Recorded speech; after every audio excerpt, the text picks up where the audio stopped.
The broadcast is now starting. All attendees are in listen-only mode. Good evening and a very warm welcome to the third of our Teaching for Neurodiversity Train the Trainer webinars. These webinars are funded by the Department for Education as part of a Dyslexia and SPLD support project. My name is Alison Keeley and I'm a Regional Manager with Dyslexia Action, one of the charities involved in delivering the Teaching for Neurodiversity project. We hope that you've already accessed parts 1 and 2 of the training, either by attending the webinars or by listening to the recordings. If you haven't already done so, the recordings are available on the Dyslexia Action website on our projects page. For everyone attending tonight's live event, you'll receive an email at the end of tonight's session giving a link to the recordings and all the relevant materials. Tonight's session is called Classroom Support Strategies. As with parts 1 and 2, the materials you'll see in the webinar have been developed by a consortium of leading charities, including the British Dyslexia Association, Dyslexia Action, the Dyscalculia Foundation, Helen Arkell and Patos. And we have also had additional input from Steve Chin, Fintan O'Regan, ICANN, and also Ambitious About Autism. To support you while you are listening to the webinar, it's a good idea to have the PowerPoint to hand so that you can refer to it and make notes. The PowerPoint can be accessed in the handout section of the webinar. Just as during the previous webinars, we'll be taking questions at the end of the presentation. Remember, you can post a question at any time using the facility on your screen. We'll select the most representative questions to discuss at the end. If we don't get around to answering your query during the session, we'll try to include it in the list of questions we post on the project partners' websites after the event.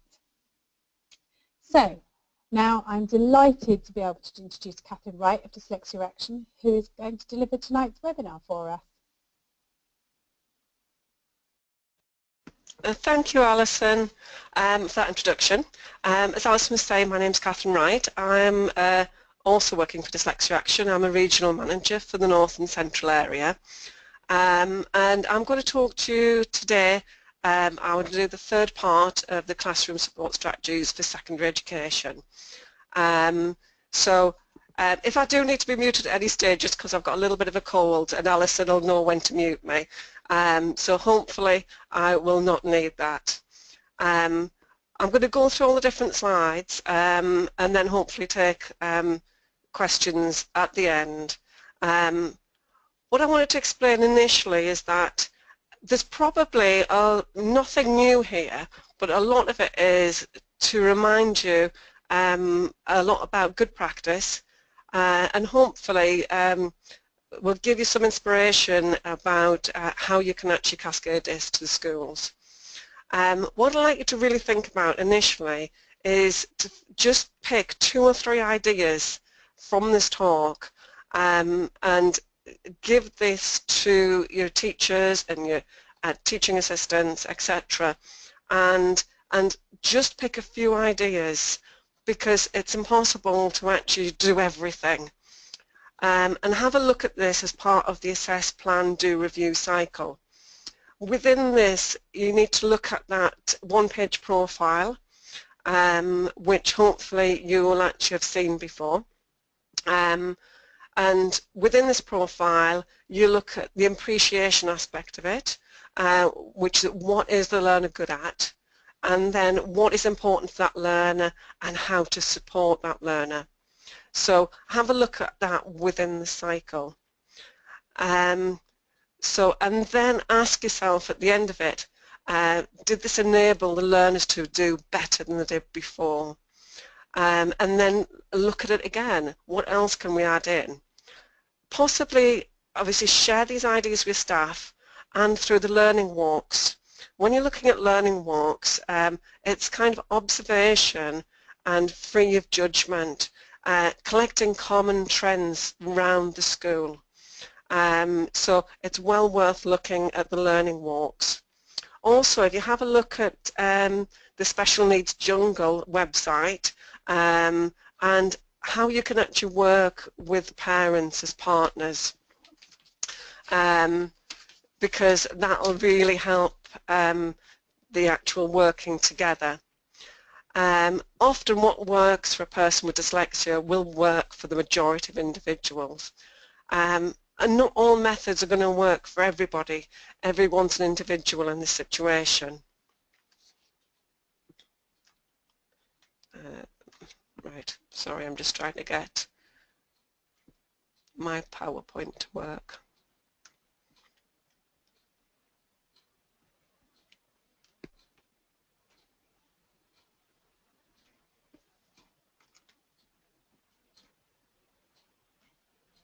There we are. Sorry about that. So initially I just want to look at the paragraph from the Code of Practice, which is the purpose identification is to work out what action a school needs to take, not to fit a pupil into category. We're not in the, we don't need to diagnose somebody to support them, and we need to have a base of full understanding of the particular strengths and needs, and that's why you're looking at the checklist. Hopefully you've seen that checklist, and I've found that's one of the most important things coming from this project. And then seek to address all of the strengths as well as the needs with target intervention, if necessary with specialist equipment and software. So it's not about fitting somebody into a category, because often people don't fit into categories easily, especially when it comes to neurodiversity. So it's just always critical to try to make sure that somebody is actually having that support as quickly as possible, rather than waiting for further assessment, not waiting for another half a year until a psychologist comes in. And it's really important for the SENCO to be the liaison. The hardship when it comes to secondary school against primary school is that in primary school generally the students only have one teacher. When it comes to secondary school they could have 9 different teachers. And I think the difficulty for SENCO is having the communication across the board. When you're looking at the checklists, it's always worth getting that checklist done by each of them teachers, because you'll see different strengths and weaknesses for different learners across the board. So you might find that they're better at PE or woodwork or practical subjects, but actually not as good when it comes to English or possibly maths. So it's worth looking at across the board so you can actually see if there's any clash in personalities, or are the areas where you tend to find that they might play up in certain classes and not in others. And then you start to realise the reasons behind it, and it's not generally that they are playing up in every class, because a lot of the time that is actually not so much a behavioural issue but an avoidance tactics. And what we need to do is avoid a down spiral after come out of primary school, because often they'll come out of a very nurtured environment into an environment where they actually have to be a lot more individual and be able to take care of themselves. So often that can be a real crunch time for them.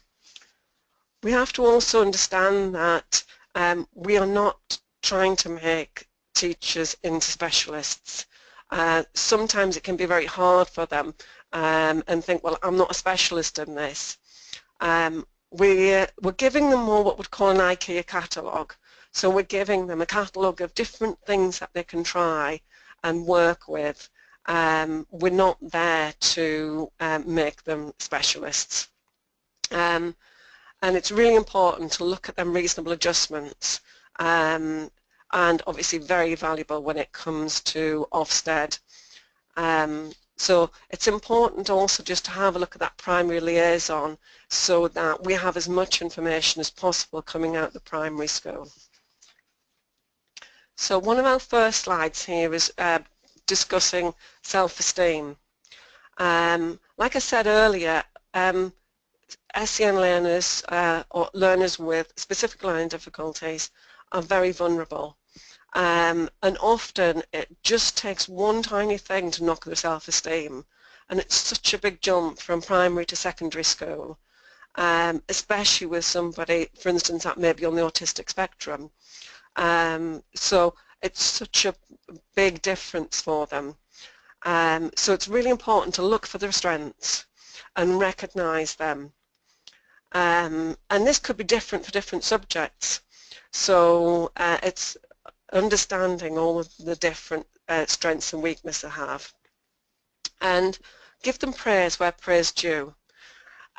Sometimes the task got to be done in a private situation. It can actually be destructive sometimes, giving too much praise within a classroom situation.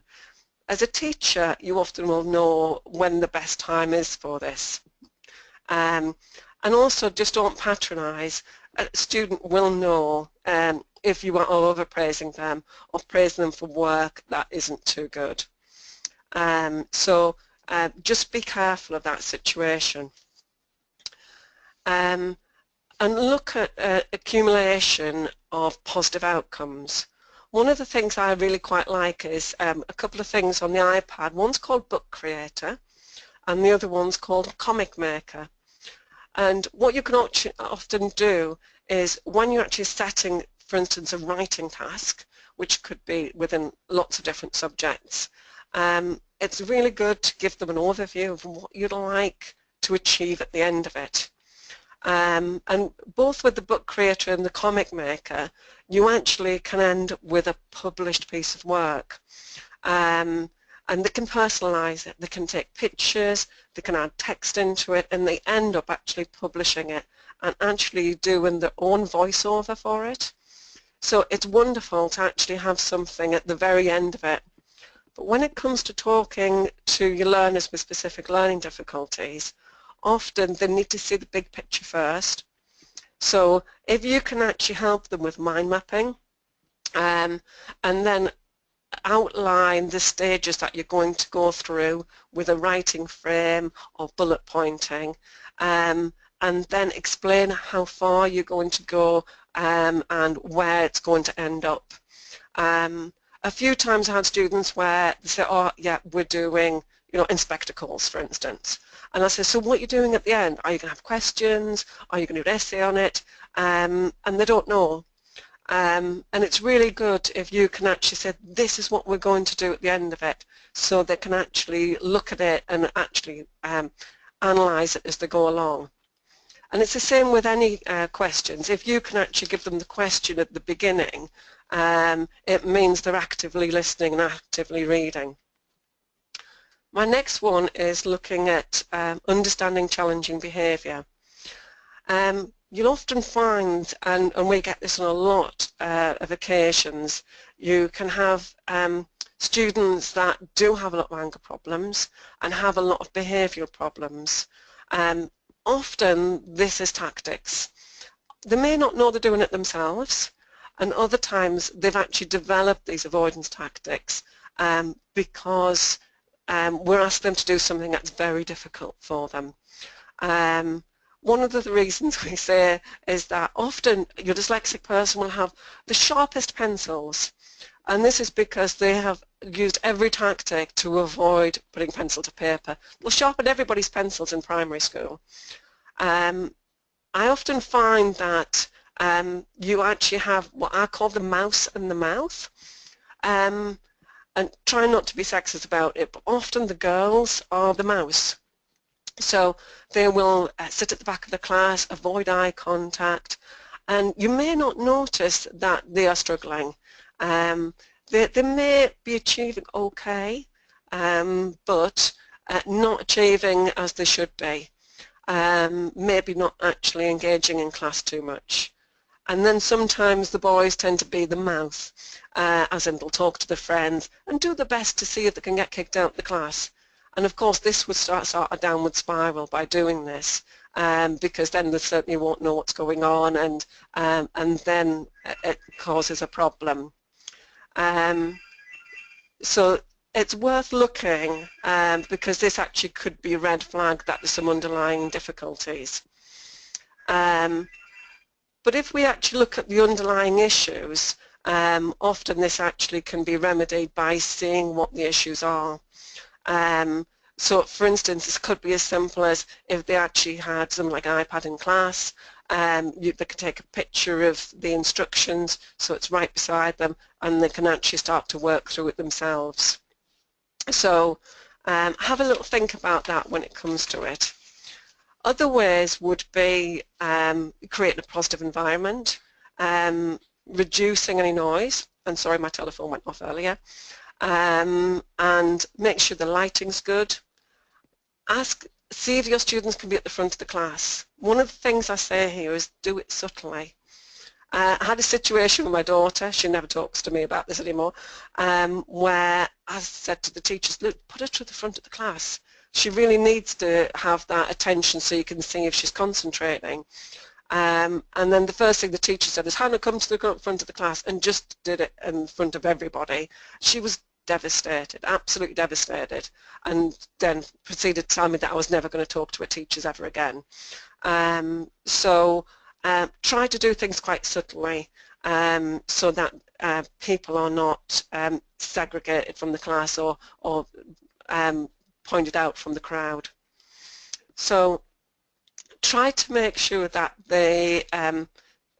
it's done confidentially, and that student actually can come and talk to you and talk about any difficulties they might be having. Especially with your learners with the autistic spectrum, it's really important to prepare them for what's likely to come up next. They don't like sudden changes. So try to make sure they actually have prompts about what's happening next. You know, when they're going on a school trip, what might happen. So try to give them that reminder so there's nothing a shock, otherwise that could be a problem for them. Sometimes some learners need some time out, so they can have like a red card system, which a lot of schools do, but it's important not to overuse that, because it can be something that a learner can click onto and it gets a bit overused. So there has to be some hard and fast rules about that.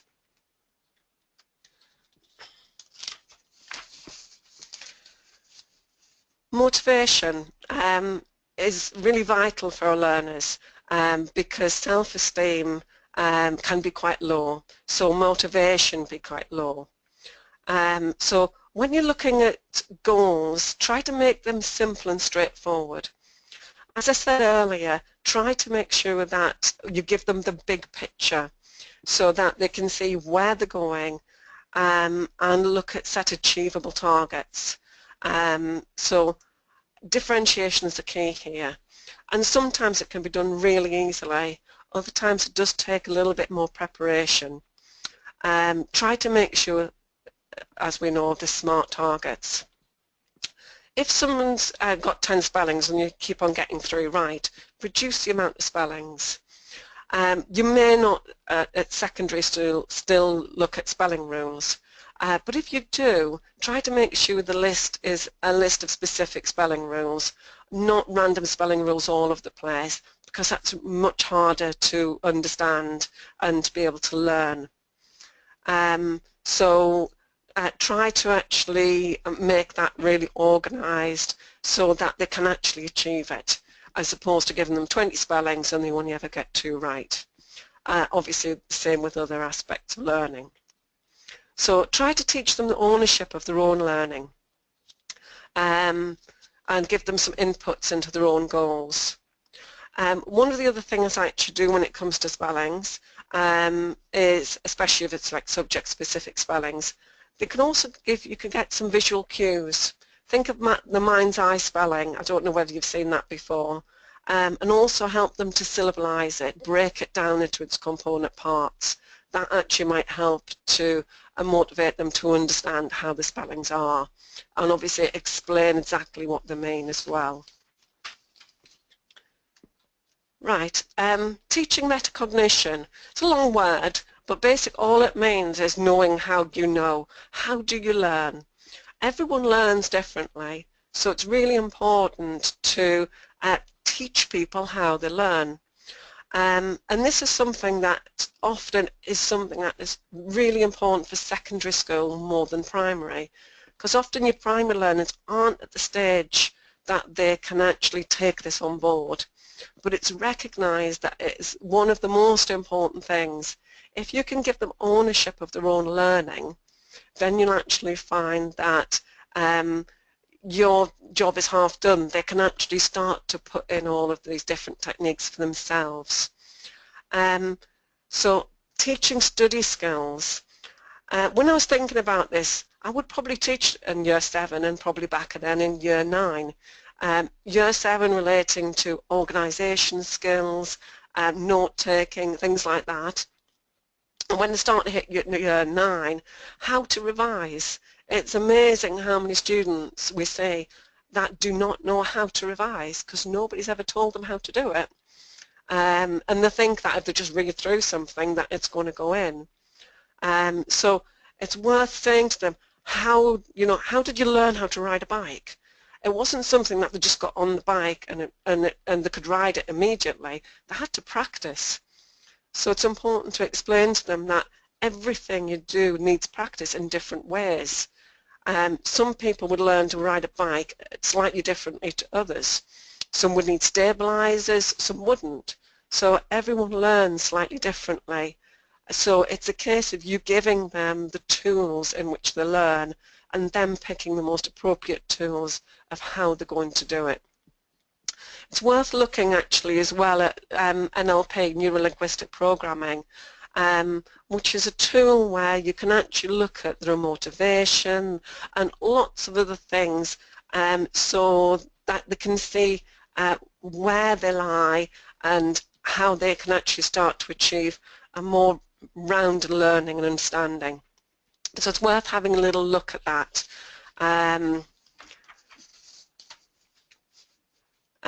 Looking at the multisensory teaching, which we'll look at a little bit more in detail, different subjects will require different learning techniques. So for instance, maths would probably be more repetition, going over the papers, checking it, doing more sums. Whereas I found with one student, mnemonics was brilliant for geography. Or making a visual story in the head relating to that part of the subject, or actually thinking of a specific room and going around that room and thinking of all different areas that actually would then relate to that subject. It's amazing how you can actually work that. Have a think all in the different ways. There's a few more further reading there. Look at peer support and buddying up systems as well, if that might work. So have a think of all them different ways and think about the teaching of study skills early on. Okay, so having a look at positive language. So if you say to somebody, look out the window, or don't look out the window, they're going to do it. So if you can actually use really positive language with learners, so for instance, can I help you with this? Which bit do you like best? It would be even better if you. So one of the things we often do with handwriting, for instance, we'll actually get them to do some handwriting. Now I'll get the highlighting pen and say, highlight the things you find the best. And then from there onwards, aiming for that best bit of handwriting. And just avoid the word but, because everyone's waiting for it. So if you actually say, oh, that's good, but, straight away, the ending on, a negative. So try to avoid them words if you can, but keep things on a positive. There's always something positive to bring out for things. Right, so we're looking at multisensory techniques. Anyone that's done any training relating to dyslexia and specific learning difficulties, I'll have an idea what multisensory is. You're looking at all the different senses. One of the reasons we say is that if you actually work through all the senses, then you'll actually find that it'll help everyone, whether they're a visual learner, a kinesthetic learner, auditory learner. But you will find certain people are much stronger in different ways. You'd be amazed at how many dyslexic learners are actually really good at history, and it's because they can visualize what it's like. So sometimes if you've got a story, get them to close their eyes and actually visualize what it looks like, and then ask them questions afterwards about it. So it's amazing how that actually can help. So have a think about how you can bring all the senses. It's much harder in secondary school than it is in primary school. So it takes a lot harder work to actually bring everything in together. Might be easier in the science class, not as easy in the maths class. Saying that, within the maths, you can start on the concrete, not literally concrete, but using physical things to create a point to start off with before you go onto paper, before you go onto the mental side of things. You cannot jump straight to mental maths, especially somebody with a short-term working memory problem. So start at the concrete, no matter what. Any new teaching technique, start on the concrete. It's worth looking at Waggle, what a good one looks like. And I'm dyslexic myself, but if somebody actually just gave me, this is what I'm after, I can see where I'm going. I can see the big picture from the start. So, you know, you don't have to give them it permanently, so the copy of it, because that's what people sometimes think they're going to do, but give them an idea of where they're going. If you can imagine the Great British Bake Off or MasterChef, and they get kind of a recipe, but they've got no visual cues, how hard is it for them to visualize what that cake or that recipe comes out at? It's really, really difficult. So it'd be much easier if they had actually a picture of it, so they know where they're going from. So have a real good think about how you can actually give that visual cue for them. So like I said, looking at the visualization, you could ask them to make a movie in their head and see, you know, how they actually can put everything together. And like I said before, using mind's eye. That's where you can actually hold up a spelling or something, and I think it's to the right-hand side or left, I always forget, and they actually read the spelling or the word, read it forwards, read it backwards, take it away and get them to do it again. And it's amazing how they actually can do a whole word, especially if it's a difficult word. But you can't do that for every word. But this is something they really need to learn how to spell. You can actually do it that way. If they can use their own voice as a memory aid, so if you are using the comic creator, etc., you can add your own voice into it, so that then they can listen back all of the time. There's so much techniques out there now to actually help you. I'm just checking that right. Yes, so you read and write gold. I find that absolutely brilliant. So I just miss the endings of everything. So if I actually listen through Read and Write Gold, I can identify that I've got it wrong. And that helps me tremendously. And also, it's almost impossible to reread and proofread straight after, because you're reading what you think you've written, not what you actually have written. So if you use something like Read and Write Gold or text-to-speech software, then you can actually hear it for what it is as opposed to what you think it is. Otherwise, you really have to reread it the next day. It's worth giving them just that little bit extra time to get a homework in. Try to only give one instruction at a time. And when you actually do give that instruction, give it in order, as opposed to saying, go and get your PE kit, but first finish that question and then put your books away, because it's out of order and then they get really confused. So try to be clear, short instructions, and be prepared to repeat yourself. One of the techniques I often use is I'll say to the class, right, I'm going to do this, this and this, and then I will say to one student, whichever, and I'll say, what are you doing first? And another student, what are you doing next? So they don't know who I'm actually going to ask, and I don't pick out the dyslexic students or anyone with specific learning difficulties. They all have to listen. And then eventually they get the idea that I'm going to ask that every time. But they then have to repeat it back to me. So have a think about something like that. Right, making text reader-friendly. About 10 to 15% of people will actually suffer from visual stress. I actually find that 9 out of 10 of us actually will find that using paper that's not white is better. One of the examples I use is that the only thing natural that's pure white is snow. And when you go skiing, you put sunglasses on because you get snow blindness. And then we go around bleaching paper, and we're looking at it, and bright screens, sometimes nearly all day. And you wonder why we get eye strain. Most people will find a cream paper or a pastel colour paper will be better. It may not necessarily mean our readings any quicker, but it may stop us getting some headaches. So for all of you, try just changing that background for yourselves and for your students, and make it probably a yellowy cream colour, for instance, and see what a difference it makes for you. Because I think you'll find most of you it will actually be a bit better. So because the white is just too dazzling. I had one story where a lady actually, she decorated cakes for a living, and she wondered why she was getting migraines, and she found she actually did get a snow blindness because she was literally looking at white all day.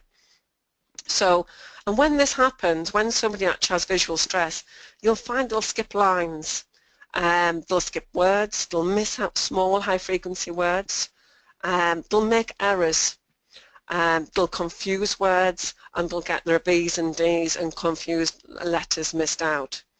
You'll also find with your dyslexic learner that they'll start to read the beginning of the word and they'll guess the end. So especially when you get to secondary school, when you've got the longer words, but this can really change the meaning of a word. So it's important for people to read fully. Try to avoid block capitals because it is too blocky. You can't actually define the letters. And sometimes underlining italics. Try to go for your 12 to 14 font and make your page quite clear. Bold is good for emphasising. Don't fully justify. Have that left justification, not your fully justified words. 1.5 line spacing is brilliant, and that really helps. And avoid really dense blocks of print. I find newspapers are horrendous. All I see is rivers of white when it comes to newspapers. One of my favourite things as well is use the purple pen of progress, as my son told me. Don't use red pen. It's absolutely devastating for your learners. So, you know, as a school, try to adopt the purple pen of progress. Students love it. Where splattered red pen across somebody's work, it can be really devastating, especially when somebody spent an awful long time on that work. So have a little think about techniques like that. Okay. Allow time to think. So 3 seconds is about the rule. You'll find some students are very quick and hands are straight up. And the students that have a slower processing speed, they probably know the answer, but every time that other student puts their hand up very, very quickly, they get a little bit more devastated. So maybe if you say, right, nobody can put their hands up for 5 seconds, and then give them time to think about it, and then they're allowed to put their hands up. So it gives the time for the people with slightly slower processing speed to be able to actually think about it, and they're more likely to engage in the class. So just give them that little bit of time to have a good think about it. So like I said earlier, if you actually give them the learning point at the beginning of the lesson, they can actually start to think about it as you're going through it. So they actually know the answer and you'll get more engagement. Just a little point, don't talk to the students while you're asking them to write. So we think we keep on wanting to fill in gaps, but often they do need that kind of quiet time, that thinking time. So if you've given them something to do, don't distract them by talking all the way through it. Because we do have a habit of wanting to talk an awful lot, especially me. So, memory load. You need to think three different things here. You've got your short-term memory, your long-term memory, and your working memory. Generally, short-term memory, you can hold about 7 to 8 items. Some people are good, they can get up to kind of a telephone number, but your learner with specific learning difficulties, this could be dyspraxia, autism spectrum, dyscalculia, etc. Often you're looking at about 3 to 4 items before they fall off our shelves.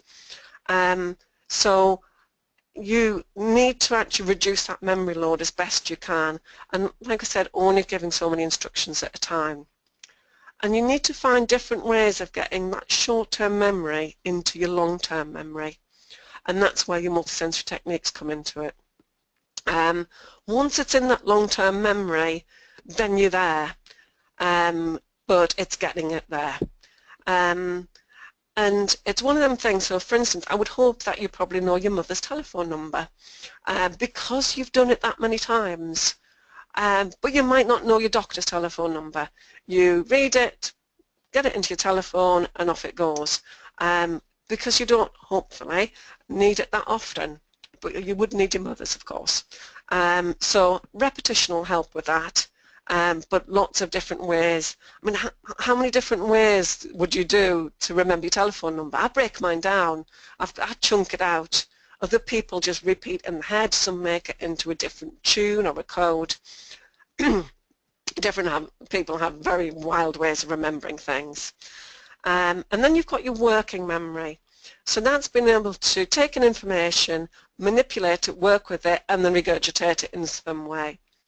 So one of the ways we do this, and you can use this with your teachers, and it's great fun, so have some fun with it, is first of all, have a PowerPoint, flash up on the screen a number of numbers, probably about 6 or 7, give them a few, well, less than 30 seconds to actually remember it, take it away, don't let them write it down straight away, and then get them to write it down.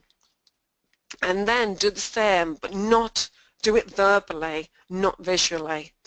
Give them the number, then say, you've got to write it backwards, and then ask them how they learnt it.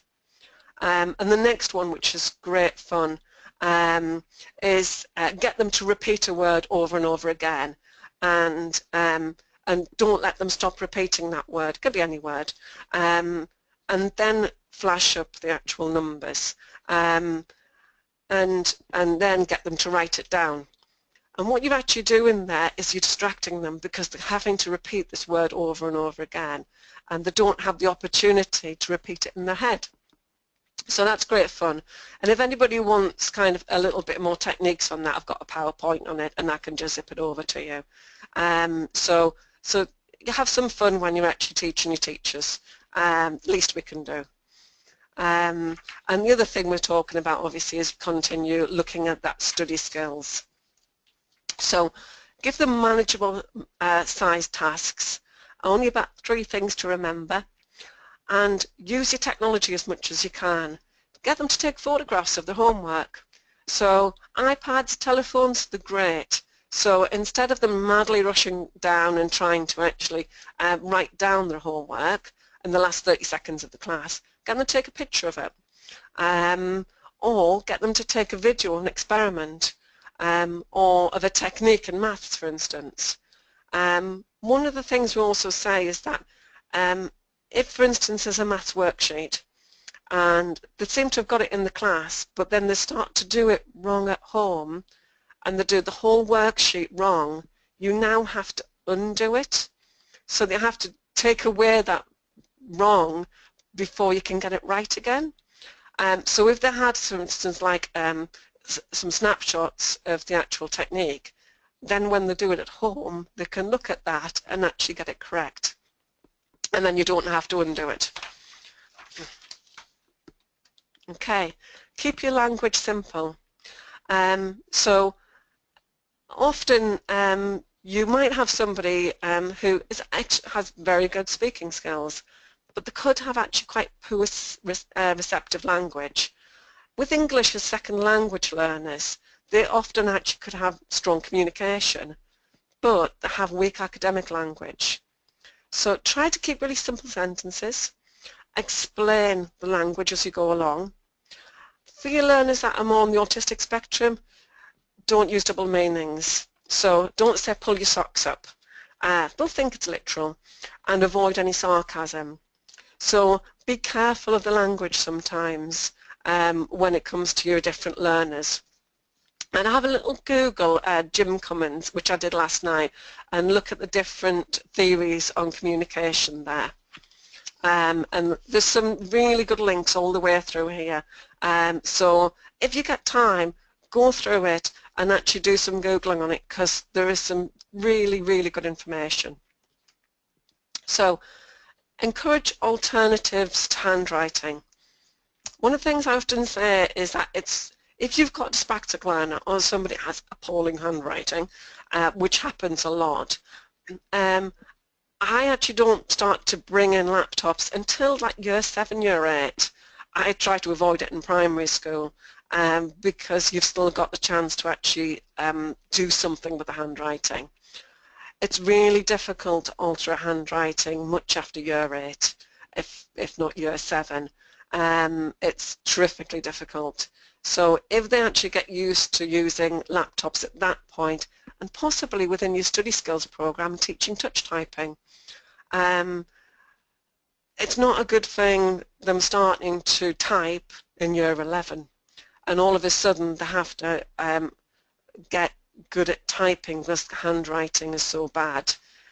If you can actually get that in earlier, then you'll find that the rate of writing is much better. And of course they do have to learn how to do the writing without the spell checker. So that takes a little bit of preparation as well. There actually is also a read-write gold reader function. So that's used for exam access arrangements, which we'll touch on a little bit later. So avoid anyone having to do loads of notes from the board because they're not going to get them down correctly. And maybe give them some exercises, softball squeezing, to help their muscles. And like we said before, facing the board will help your learner as well. One of the other things that I often will actually do, if you can do this, is at the beginning of a piece of writing or at the beginning of class, ground your learner. I don't know whether you understand what grounding is, but get them to sit upright and have both feet on the floor and actually concentrate and calm themselves and imagine that there's actually roots coming through the feet and actually ground them to that floor so they're ready for the work. So it's just a technique that we sometimes use, especially for your flighty learners. So have a little try of that technique. Look at different pens and pencils as well. If you Google dyspraxia pens through Amazon, there's about 5 different types of pens that are really good for dyspraxic learners.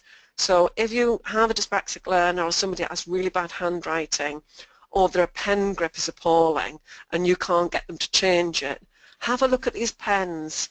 Talk to the parents, get them to buy the pens for them and to use them. Because they're absolutely amazing. You used to be only to be able to get them in America, and now you can get them here. And there's some really, really good pens out there. Right, just a little slide here. Obviously, with your dyspraxic learners, especially, there could be gross motor skills problem as well as your fine motor. So sometimes you just need to give them a little bit more time, for instance, when they're changing for PE, understand what they can and can't do. So hand-eye coordination could be really poor, but they could be actually really good at running, or repetitive sports like swimming. They often can be really good, but possibly getting them to jump over hurdles, that might not be too good for them. So see exactly what they are good at and don't expect them to do stuff that they're not good at. Spatial awareness is a problem. So see how that goes and be understanding. And don't put them in a situation that, you know, would embarrass them. When it comes to academic language development, it's important to break down them words and actually explain the academic language. Don't expect that they're going to understand it. We often do this from a very, very early time. I mean, one of our first lessons will be what is a syllable and why are you using vowels and what's a suffix and prefix. Because if you demystify it, there then becomes a greater understanding. I remember when somebody said metacognition to me, I was going, oh my goodness, what's that? And then when you look at it, you go, actually, that's quite easy, and you have a much better understanding. So if you do have more technical language, which you will have in a lot of subjects, just give them 1 or 2 new words a week and get them to understand what they are. If you have a look at the Read and Write Gold, there's actually a dictionary aspect to it, and you can actually put these words into their own personal dictionary. It actually then brings up the definition, and it actually has a notes column to it, and you can actually add notes to it yourself. And it actually adds a picture to it as well. So it's a wonderful multisensory technique. So they can visualize it, they can see it in the context of a sentence. So have a really good think about that because that works so well with every subject. And it doesn't have to be just for your learner with specific learning difficulties, it could be for anybody. So it's something that you can print out for all of your learners in that subject, especially when you're going through a specific topic. You know, it could be absolutely anything. Organisation's a problem, especially for your younger learners. So one of the teachers told us about our Year 7 tortoise. And hopefully you understand what I mean. Year 7s have a habit of bringing everything. And I'm sure the further years they get, it gets smaller and smaller, and I'm sure they only get down to a pen by the time to get to Year 11. But your Year 7 tortoise has this enormous bag because they are struggling with their organisation and they bring absolutely everything. So have a think about visual timetables, pictures, diagrams, photographs, and teach them colour coding. And what actually stationery is for, using file dividers. So it's all about that study skills again.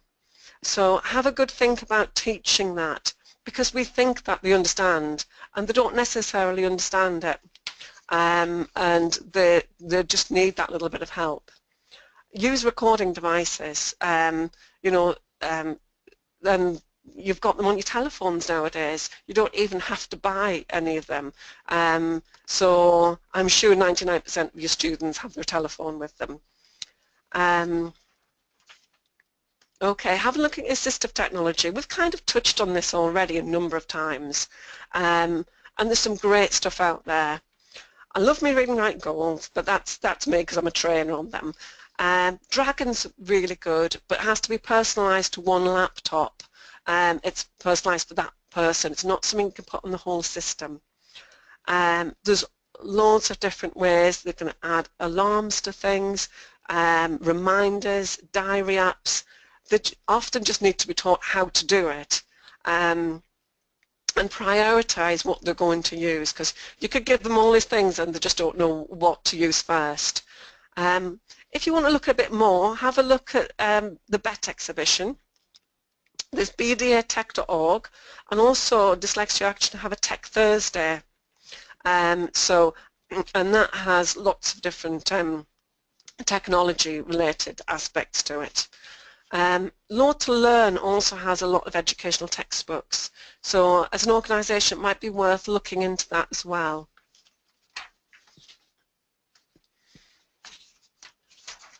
Right, I've touched on proofreading already. So again, you need to look at teaching how to proofread. So looking at encouraging learners to take time out to read it in small chunks.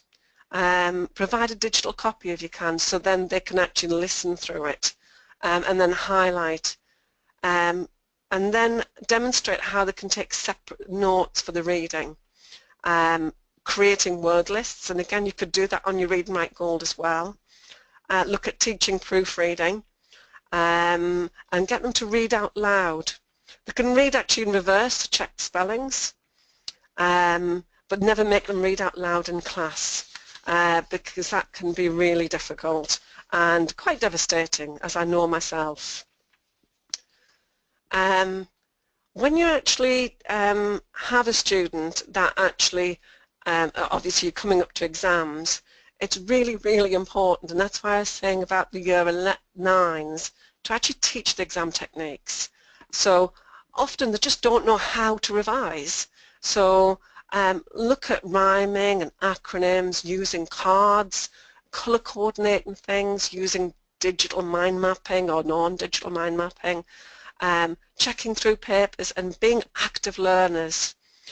Palimism is actually where you can actually also do memory techniques, a little bit like Kim's game, grouping activities together and sorting out ideas so they can make lists of things and actually plan their timetable. So demonstrating how to do this and actually teaching study skills is vitally important. If your learner has exam access arrangements, which is really important to actually do early on, because it has to be the normal way of working. So this really needs to be identified at year 8, year 9 at the latest. It's really important, as after they do exams running up, that they're using them access arrangements and they know how to use the extra time, how to use a reader. If you have a lot of people that actually have reads, look into the Read and Write Gold, because they actually have a specific one just for exams, which saves you a fortune on getting human beings to do it. And you know, it works really, really well. So don't just bounce an access arrangement on somebody. They need to practice with that. If they've got a scribe or a reader, a physical one, it should be the same person. And they need to have the confidence to say, read that again, do that, write this, slow down, speed up, etc. Because that takes a lot of confidence to do. Now with the access arrangements, the person that's actually doing these arrangements needs to have a level 7 and at least 100 hours relating to individual specialist assessment, or they need to be a psychologist or have APC, practice and certificate.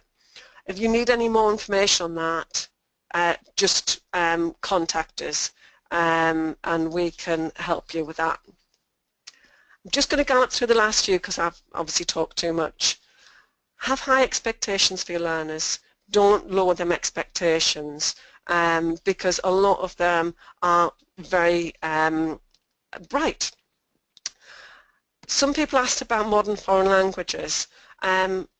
With some learners it is important that actually they might find this terrifically difficult and it was worth taking out the curriculum. The next two slides, one is relating to Hannah. So that's looking back at your section 1 and 2. So have a little look at that with your staff. And the next one is relating to a student that you know about. Sorry, I'll just whip through that there. So then you can bring that together within your staff meeting. Hopefully you've seen part 1, 2 and 3 now.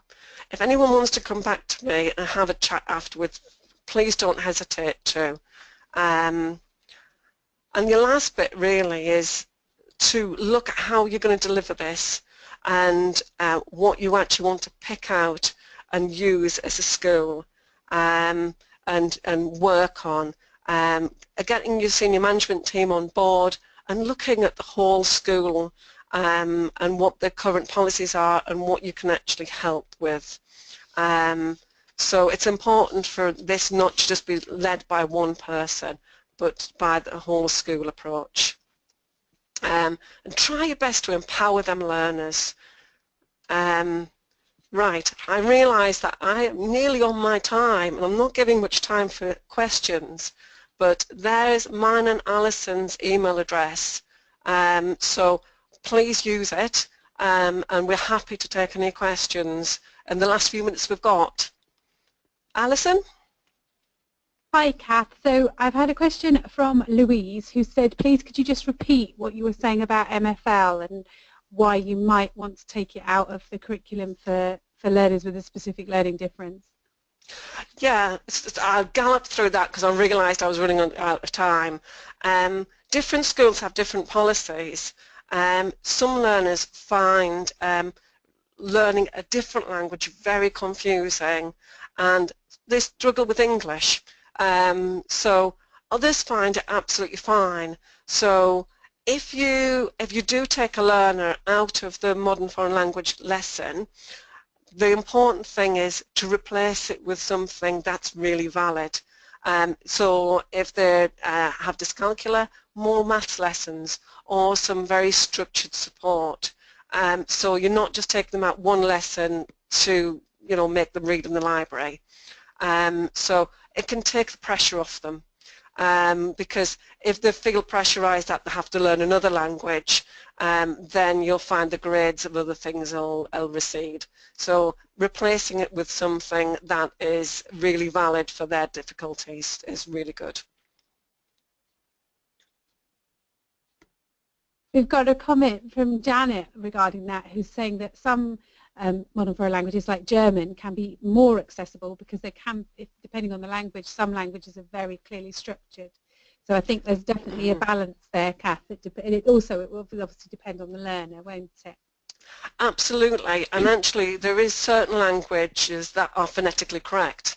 I always say go for Spanish because it's nearly phonetically correct. So some learners are absolutely fine with languages, and other learners find it terrifically difficult. So it's all about doing that checklist and understanding the learner. It is not across the board taking them out the modern foreign languages. It's not across the board at all. It's understanding the learner and what's best for them. That's lovely. There is a question from Sharon which I think we'll save and answer offline because I think it's one that we need to look into. And that's it from us. So thank you very much for everyone who's attended this evening. We're getting some thank you comments back in on the question box, which is really lovely to see. Thank you. If you'd like to take both my and Kath's contact details for further follow-up questions which might occur to you after you leave the webinar, we are very happy for you to do that. We're more than happy for you to contact us. It's been a project we've been really, you know, happy to be involved with, and it's certainly brought us into contact with people from all over the world and right across the UK, so it's been really, really good. Thank you very much to all those people who've attended tonight, and we hope you found the series of webinars useful. We do have 3 final face-to-face trainings that are taking place in London in the coming weeks, one for primary, one for secondary, and one for post-16. The secondary one is on Saturday the 18th of February, free to attend. It's taking place at Imperial College, free lunch.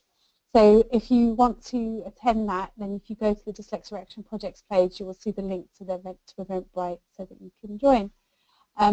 Thank you very much for your attendance this evening, and please contact us if you have any further questions. I say thank you to Kath as well for her fantastic... Thank you everybody. Lovely. Thanks very much.